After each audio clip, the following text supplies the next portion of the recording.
रोशन की class YouTube channel. आप सभी का आज की इस पाठ्य योजना की वीडियो में एक बार फिर से बहुत बहुत स्वागत है।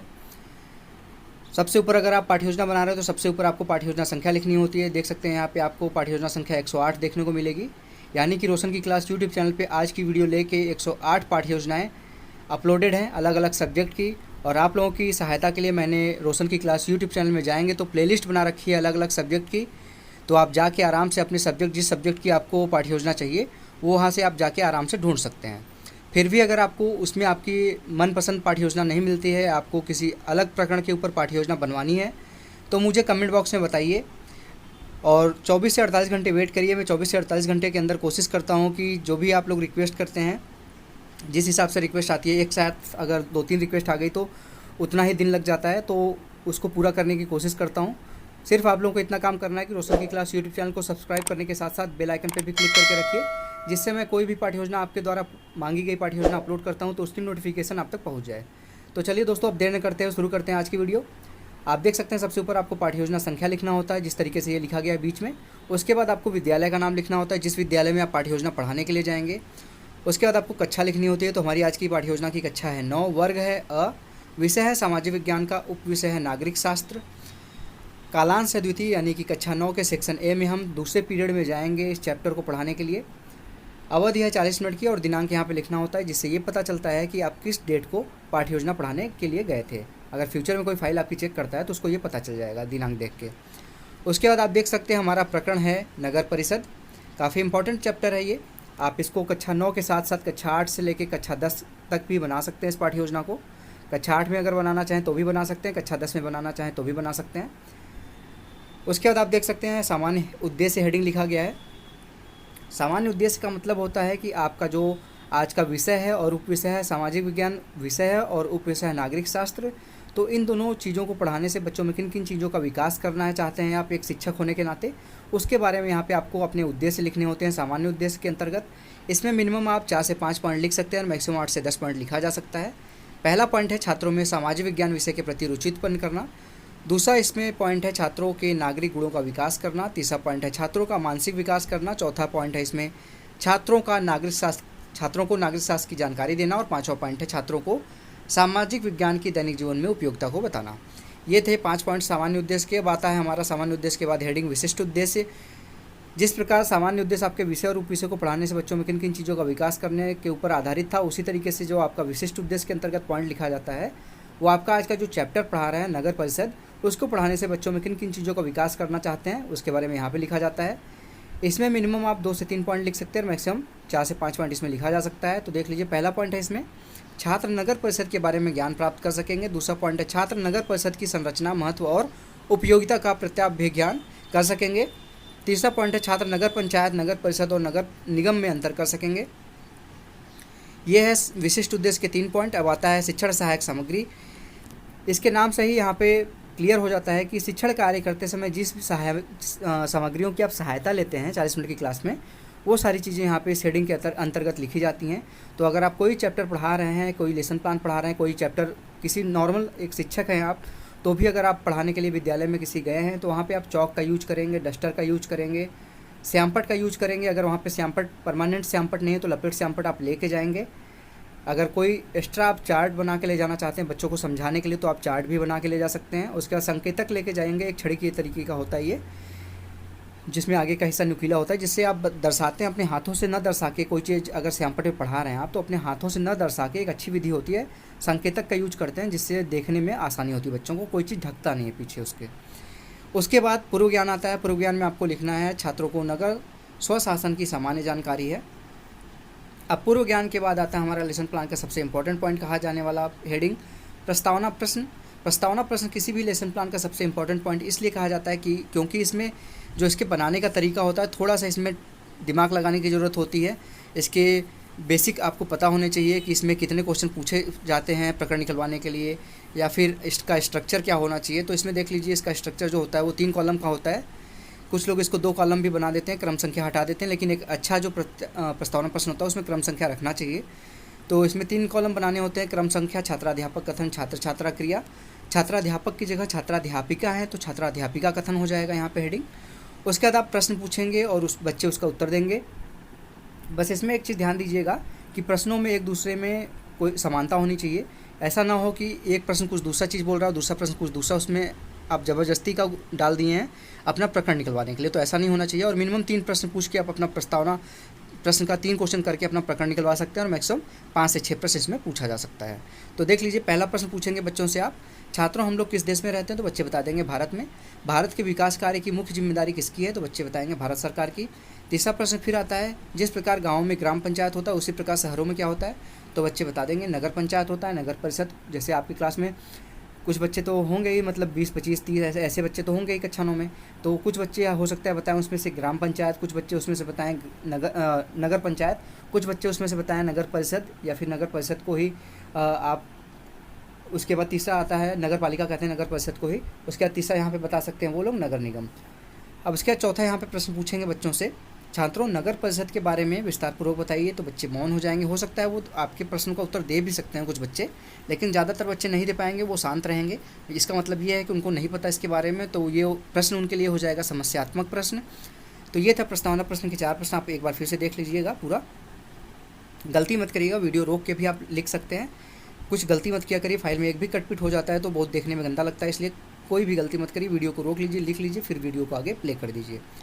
अब उसके बाद आता है हमारा उद्देश्य कथन हेडिंग। उद्देश्य कथन में आपको लिखना है, छात्रों आज हम लोग नगर परिषद के बारे में विस्तारपूर्वक अध्ययन करेंगे, उसी तरीके से आपको क्लास में बोलना है। अब उसके बाद आता है कि आपने बता दिया बच्चों को कि बच्चे अब क्या पढ़ने वाले हैं, तो उसके बाद आप उस चीज़ को पढ़ाएंगे। तो यहाँ पे देख लीजिए, जो चीज़ आप पढ़ाएंगे उसको लिखते हैं हेडिंग प्रस्तुतिकरण। और प्रस्तुतिकरण का स्ट्रक्चर देख लीजिए, इसमें 5 कॉलम बनाना होता है। शिक्षण बिंदु, छात्राध्यापक कथन, छात्राध्यापिका है तो छात्राध्यापिका कथन हो जाएगा। फिर तीसरा कॉलम है छात्र छात्रा क्रिया, चौथा कॉलम है शिक्षण विधियाँ, 5वां कॉलम है श्यामपट्ट कार्य। अब थोड़ा सा मैं इसको जूम करके दिखा दूँ, थोड़ा सा छोटा दिख रहा होगा, इसको मैं जूम करके दिखा देता हूँ। सबसे पहले शिक्षण बिंदु में आपको लिखना है नगर परिषद, यानी कि अब नगर परिषद के बारे में आप बताएंगे बच्चों को। तो उससे पहले छात्राध्यापक कथन में विकासात्मक प्रश्न पूछ लेते हैं कि नगर परिषद के बारे में बच्चों को देख लेते हैं कुछ नॉलेज है कि नहीं है। तो यहाँ पे कुछ 1-2 विकासात्मक प्रश्न आप मिनिमम 1 पूछ सकते हैं, और मैक्सिमम 3 से 4 प्रश्न इसमें विकासात्मक प्रश्न पूछा जा सकता है। तो यहाँ पे देख लीजिए, पहला प्रश्न है नगर परिषद का मुख्य कार्य क्या है? तो बच्चे बता देंगे नगर का विकास। दूसरा यहाँ पे प्रश्न फिर बनता है, नगर परिषद का निर्माण कैसे होता है? तो बच्चे हो इसका उत्तर सही से नहीं दे पाएंगे, तो ये छात्र संभावित उत्तर देंगे, इस तरीके से आप लिख दीजिए इसके अंतर्गत। ये प्रश्नीकरण विधि थी, तो शिक्षण विधियों में लिखिए प्रश्नीकरण विधि। उसके बाद अब जब बच्चे नहीं आपके प्रश्न का उत्तर दे पाए, तो आप उसका छात्राध्यापक होने के नाते आप उसका स्पष्टीकरण दीजिए कि नगर परिषद क्षेत्र को प्रादेशिक निर्वाचन क्षेत्रों, जिसको वार्ड के नाम से भी जाना जाता है, को जनसंख्या के आधार पर बांटा जाता है। इसके निर्वाचित सदस्य पार्षद कहलाते हैं। पार्षद का निर्वाचन प्रत्यक्ष रूप से वयस्क मताधिकार द्वारा किया जाता है। संबंधित क्षेत्र के लोकसभा व विधानसभा सदस्य भी परिषद के सदस्य होते हैं। इस चीज़ को व्याख्या दे रहे थे, तो बच्चे ध्यानपूर्वक इसको सुनेंगे। ये व्याख्यान विधि थी, तो ये यहाँ पे लिख दीजिए व्याख्या विधि, या फिर व्याख्यान विधि भी लिख सकते हैं इसको। अब लास्ट में श्यामपट्ट कार्य आता है। श्यामपट्ट कार्य पे आपको सारी चीज़ें नहीं लिखनी होती है, इंपॉर्टेंट चीज़ें ही लिखनी होती है श्यामपट्ट कार्य पे। तो आप इंपॉर्टेंट चीज़ें ही लिखिए, जिससे बच्चे कन्फ्यूज ना हो, सारी चीज़ें देख के वो कन्फ्यूज ना हो जाए। तो इंपॉर्टेंट चीज़ें ही लिखिए, जिससे वो चीज़ देख के याद भी कर सकें। तो यहाँ पे लिखिए नगर परिषद का मुख्य कार्य नगर का विकास करना होता है। अब फिर उसके नीचे आइए, बोध प्रश्न पूछ लीजिए। बोध प्रश्न का मतलब जो अभी आपने बताया है नगर परिषद के बारे में, उसके बारे में बच्चों ने कुछ सीखा है कि नहीं, इससे पता चल जाएगा आपको। तो यहाँ पे देख लीजिए, पहला प्रश्न है बोध प्रश्न में, वार्ड के निर्वाचन सदस्य को क्या कहते हैं? तो बच्चे बता देंगे पार्षद कहते हैं। फिर दूसरा प्रश्न यहाँ पे बनेगा, क्या विधानसभा के सदस्य भी नगर परिषद के सदस्य होते हैं? तो बच्चे बता देंगे हाँ। लास्ट में ये प्रश्नीकरण विधि थी, तो शिक्षण विधियों वाले कॉलम में प्रश्नीकरण विधि फिर से लिख दीजिए, और श्यामपट्ट कार्य पे लिख दीजिए लोकसभा व विधानसभा के सदस्य भी नगर परिषद के सदस्य होते हैं। अब इसके बाद हम चलते हैं, फिर प्रस्तुतिकरण का भी और चीज़ बचा हुआ है, तो प्रस्तुतिकरण का कुछ चीज़ें और बची हैं, तो उसको भी देख लेते हैं। अब दूसरा यहाँ पे शिक्षण बिंदु है, देख लीजिए, यहाँ पे मैं दिखा देता हूँ, नगर पंचायत, नगर निगम, नगर परिषद, इसके बारे में आप बताएंगे, क्योंकि आपका सामान्य उद्देश्य, विशिष्ट उद्देश्य ये था। एक चीज़ ध्यान दीजिएगा कि विशिष्ट उद्देश्य में आप जो अपना उद्देश्य बना के यहाँ पे पाठ पढ़ा रहे हैं, वो सारी चीज़ें इसमें कवर भी होनी चाहिए, तो इस चीज़ को भी ध्यान दीजिएगा। फिर से विकासात्मक प्रश्न पूछेंगे बच्चों से, नगर निगम, नगर पंचायत तथा नगर परिषद में क्या अंतर है? तो बच्चे उसका उत्तर दे भी सकते हैं या फिर नहीं भी दे सकते, तो छात्र संभावित उत्तर देंगे, इस तरीके से लिख दीजिए। यहाँ पे ये प्रश्नीकरण विधि थी, तो प्रश्नीकरण विधि लिख दीजिए।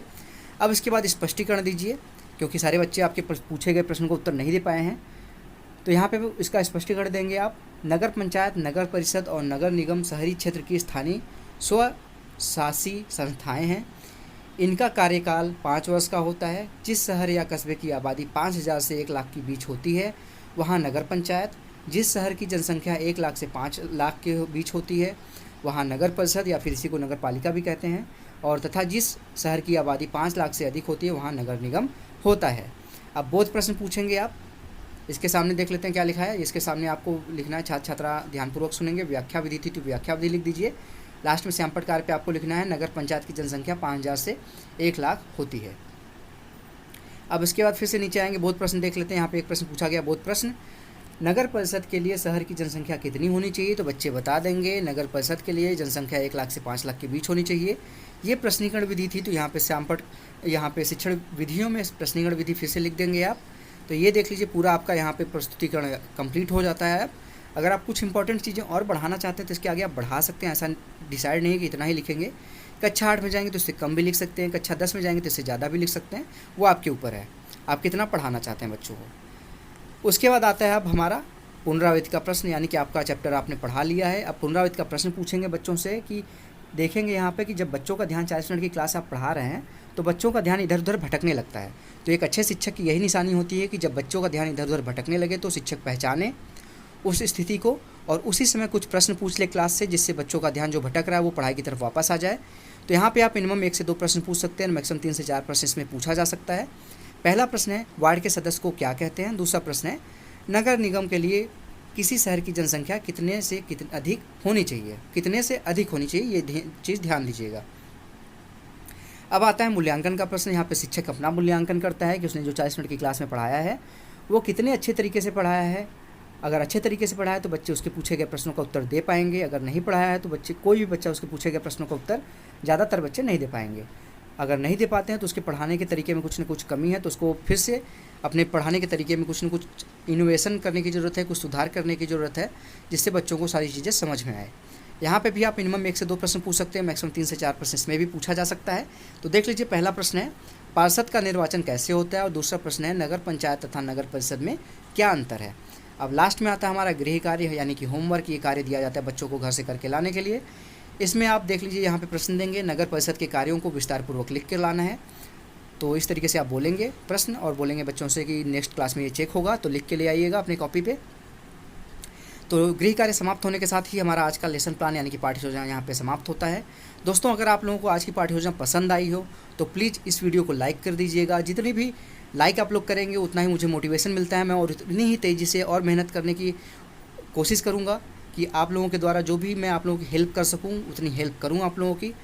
और अगर आप लोगों को किसी भी लेसन प्लान की ज़रूरत है, किसी भी टॉपिक के ऊपर लेसन प्लान की ज़रूरत है, या फिर आपको किसी भी चैप्टर के ऊपर प्रश्न उत्तर चाहिए, कक्षा 6 से लेकर कक्षा 10 तक के बीच के किसी भी चैप्टर के किसी भी सब्जेक्ट के प्रश्न उत्तर की ज़रूरत है, या फिर आपको सीटेट, सुपर टेट या फिर यूपी टेट के किसी भी मैथ, रीजनिंग या फिर अन्य सब्जेक्ट की कोचिंग क्लासेस के लिए कोई भी सब्जेक्ट पढ़ना है आपको, मुझे आप कमेंट बॉक्स में बता सकते हैं। मैं कोशिश करूंगा कि जल्दी से जल्दी वो चीज़ आप तक पहुंचा सकूं। सिर्फ आपको इतना काम करके रखना है कि रोशन की क्लास यूट्यूब चैनल को सब्सक्राइब करके रखना है और साथ ही साथ बेल आइकन पे भी क्लिक करके रखना है, जिससे मैं आप लोगों की वीडियो अगर अपलोड करता हूँ रोशन की क्लास यूट्यूब चैनल पे तो उसकी नोटिफिकेशन आप तक पहुँच जाए।